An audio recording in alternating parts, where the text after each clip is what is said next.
로마서 12장 1절로 2절까지의 말씀 저 여러분이 함께 합독하겠습니다. 그러므로 형제들아 내가 하나님의 모든 자비하심으로 너희를 권하노니 너희 몸을 하나님이 기뻐하시는 거룩한 산 제물로 드리라. 이는 너희가 드릴 영적 예배니라. 너희는 이 세대를 본받지 말고 오직 마음을 새롭게 함으로 변화를 받아 하나님의 선하시고 기뻐하시고 온전하신 뜻이 무엇인지 분별하도록 하라. 아멘. 예배 이퀄 3이라는 제목으로 오늘 말씀을 나누겠습니다. 오늘도 하나님을 예배하는 사랑하는 성도님들을 환영하고 축복합니다. 오늘도 우리가 드리는 예배가 하나님의 기쁨 되기를 간절히 소망합니다. 사역을 하다 보면 참 많은 질문들을 마주하게 됩니다. 그 중에는 대답하기 애매하고 힘든 질문들, 물론 공부를 열심히 하고 또 지금도 제가 신학 공부를 하고 있지만 바로바로 튀어나오지 않는 답들이 있습니다. 어려워서 답이 안 나올 때도 있고 갑자기 물어오기 때문에 당황스러워서 안 나올 때가 있습니다. 한창 저희 유초등부 아이들이 저에게 같은 질문을 여러 아이들이 한 때가 있었어요. 강도사님, 호산나가 뭐예요? 이러는 거예요. 호산나 뭐죠? 우리를 구원하소서. 이게 생각이 안 나는 거예요, 갑자기. 그래서 어떤 친구는 제가 강사님이 알아보고 알려줄게 이렇게 하고, 어떤 친구는 제가 머뭇머뭇거리니까 좀 실망하는 표정을 짓는 거예요. 이게 제가 분명히 알거든요, 호산나 뜻이 무엇인지. 근데 지금 아이들이 그 호산나라고 하는 찬양을 막 하다 보니까, 그 찬양을 너무 좋아하다 보니까 그 뜻을 알고 싶은가 봐요. 그래서 저에게 물어봤는데 제가 머뭇거렸던 그런 좀 부끄러운 기억이 있습니다. 그런데 성도님들도 가끔 제게 질문하세요. 그리고 이제 담임 목사님께서 성도님이 뭐 어떤 질문을 하시면 뭐라 답하시냐면요, 이런 쉬운 거는 강도사님에게 물어보세요, 이렇게 저한테 토스하세요. 갑자기 저한테 오시거든요, 성도님들이. 예, 아찔아찔해요, 그럴 때마다. 근데 어떤 한 성도님이 저에게 이런 질문을 한 2년 전에 하신 적이 있습니다. 창세기에 보면 노아의 방주에 타는 그 동물들이 타는 모습이 나오는데, 두 번 설명하는데 동물이 어디는 2쌍이라 그랬다가 어디는 뭐 7쌍이라 그랬다, 이렇게 다르다는 거예요. 저한테 그렇게 얘기하는 거예요. 그래서 뭐 어떡하는 거예요 하는 표정으로 제가 쳐다봤어요. 그러다가 뭔가 초롱초롱 간절한 눈빛을 저에게 보내시길래 제가 간단하게 이야기하기는 시간이 없으니까 제가 정리해서 보내드릴게요 하고서 A4 용지 한 3장 정도에 제가 정리해가지고 보내드렸거든요. 그 뒤로는 저에게 그런 물음을 더 이상 안 하세요. 또 우리 가운데 이런 질문이 있죠. 술 마시는 것이 죄입니까? 또 온라인 예배 드려도 됩니까? 예배입니까? 그 중에 근데 제일 가는 질문이 있습니다. 그런데 이 질문을 들을 때는 제가 마음이 좀 아프기도 하고 언젠가는 가슴이 철렁할 때도 있었습니다. 예수님 믿는다는 사람이 어떻게 저럴 수 있습니까? 라는 질문입니다. 저는 그 질문을 우리 자녀 세대들에게 참 많이 듣곤 합니다. 제가 지금도 청소년 사역단체에서 몇 년 동안 사역을 계속 하고 있는데요. 제가 매주 서울에 있는 고등학생 친구들을 조금 만납니다. 그 아이들 중에는 교회를 다니는 친구도 있고 안 다니는 친구도 있고 다니다가 안 다니는 친구도 있어요. 그 다니다가 안 다니는 친구에게 제가 물었어요. 왜 교회를 안 가니? 부모님 때문에요 라고 이야기하는 거예요. 처음에는 부모님이 교회를 못 가게 하나 보다 라고 했어요. 그런데 그게 아니라 부모님의 신앙생활을 보니 저는 교회에 안 가고 싶습니다 라고 이야기하는 친구가 있었습니다. 매스컴을 통해서 나쁜 짓을 저지른 기독교인들, 특히 목회자들의 이야기가 나올 때마다 댓글에 항상 써 있습니다. 하나님을 믿는다고 말하면서 어떻게 하나님을 안 믿는 우리보다 너희가 더 악할 수 있느냐? 인격적으로나 도덕적으로나 상식적으로나 어떻게 더 못한 삶을 살아가느냐라고 질책합니다. 이 댓글을 보면서 또 이러한 기사들을 볼 때마다 우리가 할 말이 없습니다.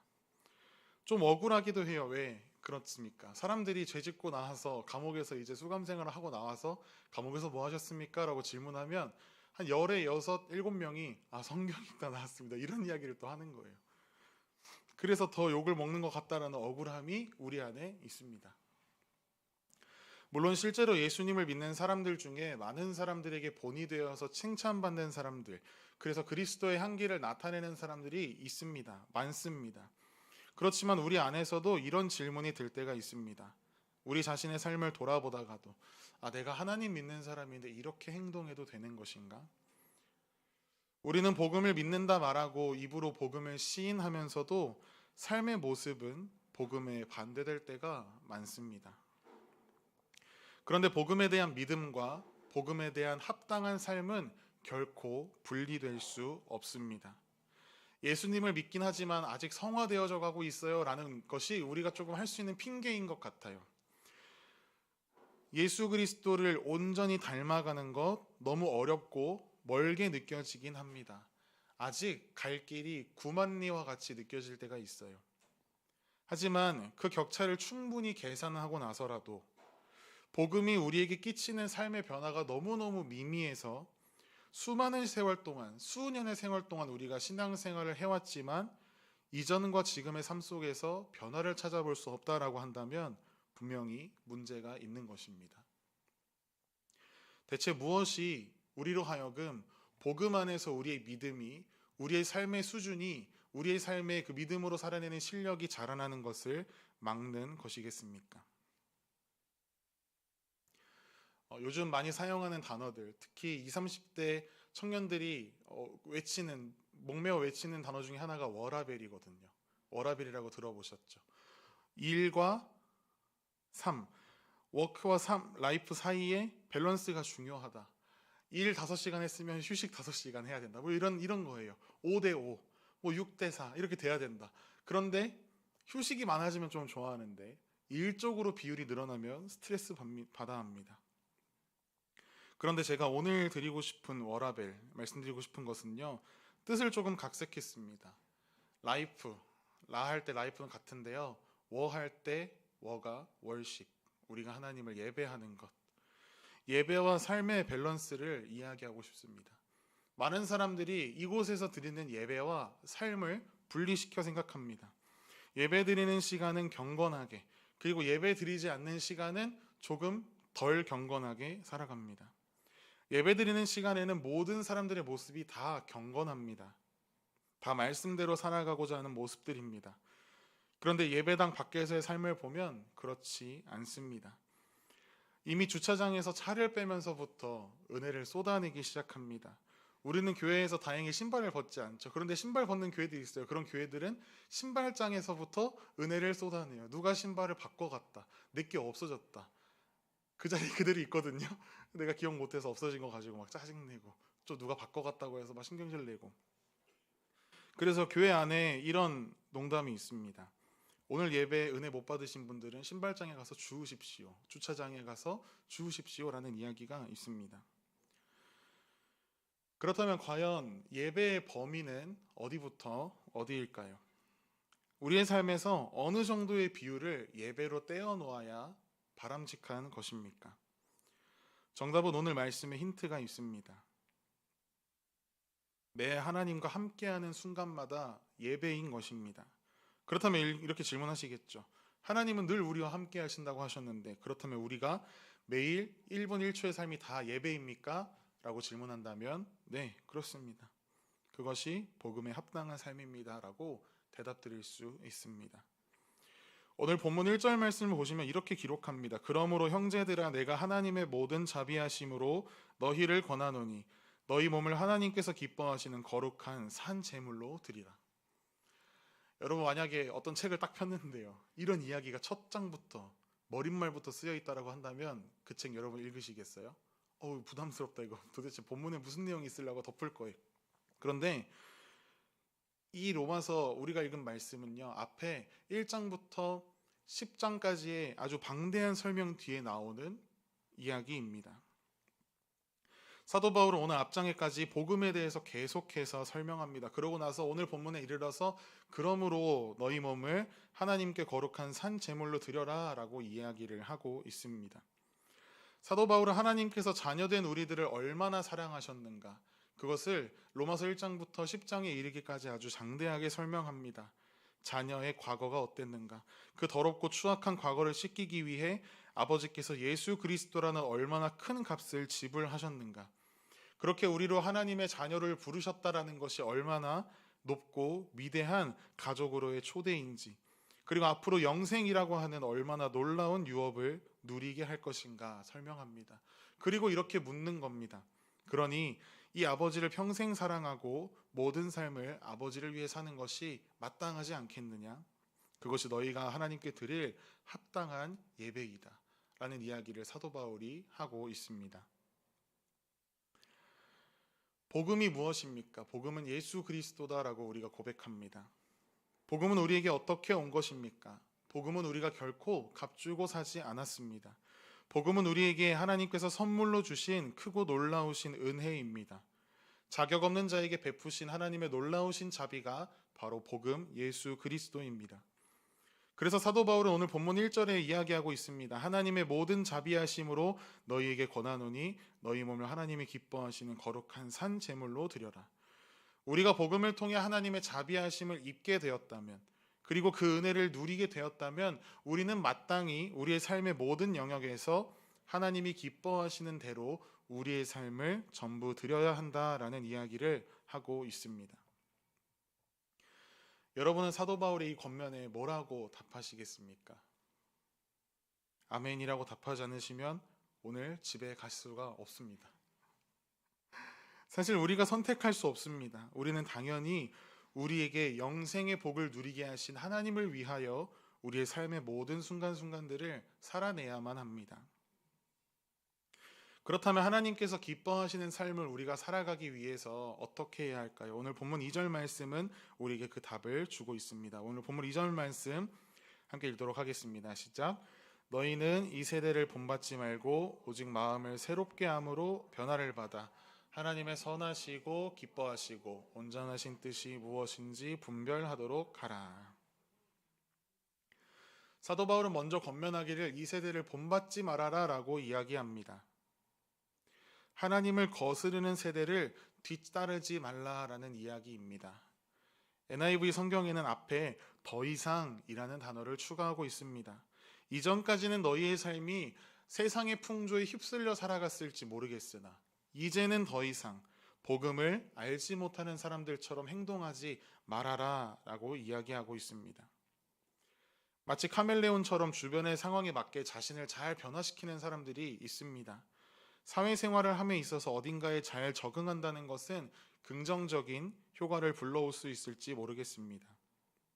그런데 그 카멜레온과 같은 그 특성은 신앙생활에 있어서만큼은 너무나 위험합니다.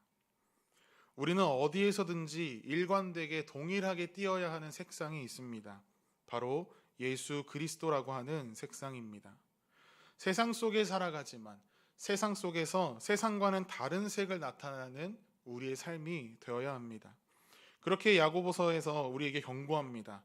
세상과 벗된 것은 하나님과 원수된 것이다. 도널드 데이튼이라는 신학자가 이렇게 이야기했습니다. 이 세상은 우리에게 사회의 일원으로서 세상의 풍조를 모방하고 그것을 삶의 표본으로 삼으라 유혹한다. 하지만 우리는 이런 유혹을 과감히 거부해야 한다. 이 세상은요, 우리가 씨를 심고 뿌려서 변화를 추구하고 하나님의 나라를 세워가는 곳입니다. 우리가 동화되고 섞여야 하는 곳이 아님을 우리는 기억해야 합니다. 날마다 날로 악해져가는 이 시대 속에 세상을 본받지 아니하며 하루하루 우리의 삶 가운데 하나님의 형상이 더욱 선명해져가는 저와 여러분의 삶이 되기를 간절히 소망합니다. 둘째로 사도 바울은 우리를 마음을 새롭게 함으로 변화를 받으라 라고 이야기하고 있습니다. 마가복음 7장에 보면요, 예수님께서 사람의 마음에서 나오는 모든 악한 것이 사람을 더럽게 한다라고 말씀하십니다. 사도 바울은 우리의 겉으로 보이는 삶의 모습이 아니라 우리의 존재의 본질적인 변화를 이야기하고 있습니다. 우리가 눈여겨볼 단어가 바로 변화인데요. 변화해라, 열심히 변화해가 아니라 변화를 받으라 라고 이야기하고 있습니다. 누군가 변화시켜줘야 한다는 것입니다. 우리가 늘 의지하는 성령 하나님께서 우리의 삶을 변화시켜 주십니다. 우리의 마음은 성령 하나님의 역사하심으로 말미암아 온전히 변화할 수 있습니다. 로마서 8장 9절은 이렇게 기록합니다. 만일 너희 속에 하나님의 영, 성령이 거하시면 너희가 육신에 있지 아니하고 영에 있나니 누구든지 그리스도의 영이 없으면 그리스도의 사람이 아니다. 그리스도의 영, 성령 하나님께서 우리 안에 있지 아니하면 그리스도의 사람이 아니다라고 이야기하고 있습니다. 성령 하나님께서 우리 속에 계실 때 우리는 속사람의 변화를 입을 수 있습니다. 예수 그리스도를 구주로 믿어 영접한 자들에게 하나님께서 주시는 선물이 성령 하나님입니다. 보혜사 성령 하나님. 우리 안에 내주하시는 그 성령 하나님께서 일하시기에 우리가 해야 할 일은 하나님께서 우리의 마음을 마음껏 가꾸어 가실 수 있도록 우리의 삶을, 우리의 마음을 그분께 내어드리는 것입니다. 그리하였을 때 성령 하나님께서 우리가 그리스도의 장성한 분량에 충만히 이르기까지 우리의 마음을 변화시키시며 우리를 자라게 하실 것입니다. 그렇게 이 세대를 본받지 않고 마음을 새롭게 함으로 우리가 변화를 받는다면 마침내 하나님의 선하시고 온전하신 뜻이 무엇인지를 분별하게 됩니다. 어떻게 읽으면 이 바울의 문장이 서로 중복되는 것처럼 보입니다. 마음을 새롭게 하라 명령했으면 그 다음에는 삶에서 나타나는 결과에 대해서 이야기를 해야 할 것 같은데 분별하라라고 하는 말이 마음과 생각에서 일어나는 일들처럼만 보입니다. 그런데 원어가 이 분별하다라는 의미를 어떻게 살리고 있느냐면요. 증명하다라고 설명하고 있습니다. 증명은 어떻게 하는 거죠? 우리가 마음속에서 갖고 있고 생각으로만 갖고 있다고 해서 증명되지 않습니다. 우리가 행동으로 살아낼 때 증명됩니다. 우리가 변화된 마음으로 하나님께서 기뻐하시는 것이 무엇인지를 알게 되었다면 단지 아는 것에서 그치는 것이 아니라 그것을 정말 실행해서 이것이 정말 하나님께서 기뻐하시고 선하시고 온전히 여기시는 뜻인가 맞는지를 증명해 보라라는 이야기입니다. 그것은 무엇으로 증명할 수 있겠습니까? 성령 하나님께서 우리 삶 속에 자라게 하시고 맺게 하시는 열매들을 보면서 이것이 하나님께서 우리에게 정말 기뻐하시는 일이구나 라는 것을 우리가 확증할 수 있습니다. 사도 바울은 그 확증된 하나님의 뜻, 우리 삶의 각 영역에 두고 계신 하나님의 선하시고 온전하시고 기뻐하시는 뜻을 오늘 본문 뒤를 이어서 13장, 14장, 15장까지 소개하고 있습니다. 교회 안에서 또 세상 속에서 우리의 생각이 어떻게 변화되어야 하고 우리의 삶이 어떤 모습으로 변화되어야 하는가에 대한 구체적인 지침을 알려주고 있습니다. 그리고 오늘의 본문이 그 구체적인 이야기를 시작하기 전 한 줄 요약이라고 보시면 됩니다. 여기 모인 우리 모든 사랑하는 성도님들 한 분 한 분의 삶이 또 저의 삶이 이러한 삶이 되기를 간절히 소망합니다. 사랑하는 성도 여러분, 여러분의 삶은 하나님께 드려지기 위한 거룩한 삶입니다. 여러분의 삶의 어떤 영역도 예외 없이 다 하나님 아버지의 것입니다. 우리의 시간, 우리의 물질, 우리의 몸, 그것들의 일부가 아니라 우리 삶 그 자체가 하나님께 드려지기 위한 구별된 산 제물입니다. 여러분은 복음이라고 하는 하나님의 놀라우신 자비로 새롭게 지으심을 입은 하나님의 자녀입니다. 그렇게 우리가 사랑을 고백해야 하는 대상도 하나님 한 분이시며 우리가 오직 기쁘시게 해야 하는 대상 또한 하나님 한 분이십니다. 우리가 하나님께 예배 드릴 때 하나님께서 가장 기뻐하신다라고 말씀하셨습니다. 우리의 모든 삶을 하나님 앞에 빠짐없이 예배로 올려드릴 때 하나님께서 가장 기뻐하십니다. 이제 더 이상 이 세상의 사람들의 생각과 삶의 방식, 풍조를 따르지 마십시다. 하나님께서 기뻐하시는 뜻이 무엇인지를 알고 날마다 마음을 새롭게 하여 그분의 뜻대로 살아가는 삶으로 변화하십시다. 주야로 하나님의 말씀을 묵상하십시다. 특별히 지금 우리가 지내고 있는 기간이 하나님 말씀 묵상하기, 하나님의 사랑을 묵상하기 가장 좋은 사순절입니다. 사순절 기간을 통해 우리를 위해 십자가를 지신 예수 그리스도의 사랑을 묵상하십시오. 어떻게 예수 그리스도를 따라가는 작은 제자로 이 세상 가운데 살아갈 수 있을까 고민하십시오. 그리고 말씀을 통해 깨달은 것으로 그대로 살아가십시오. 우리가 매 순간 우리의 모든 삶을 다해 하나님께 드리는 예배로 나아갈 때 이 세상에서 여러분의 삶으로 인하여 하나님께서 칭찬받게 하실 것입니다. 초대교회의 역사처럼 여러분들의 삶으로 인하여 날마다 구원받는 수가 더해져가는 놀라운 은혜가 일어날 것입니다. 예배와 삶은 몇 대 몇 나누는 것이 아니라 예배는 이퀄 우리의 삶입니다. 사람들은 질그릇 같은 우리의 삶을 보면서 처음에는 비웃을지 모르겠습니다. 하지만 얼마 가지 않아 우리 안에 담긴 예수 그리스도라고 하는 그 보배 대신 찬란한 빛으로 인하여 더 이상 비웃지 못하게 될 것입니다. 세상 사람들은 이야기합니다. 그리스도인이라면서 왜 그렇게 살아가느냐. 하지만 변화된 우리의 삶을 통해 어떻게 그렇게 살아갈 수 있습니까? 비결이 무엇입니까? 라는 질문을 듣게 될 것입니다. 그 질문 가운데 우리가 씩 웃으면서 예수님 때문에 라고 답할 수 있는 우리의 삶이 되기를 간절히 소망하고 축복합니다.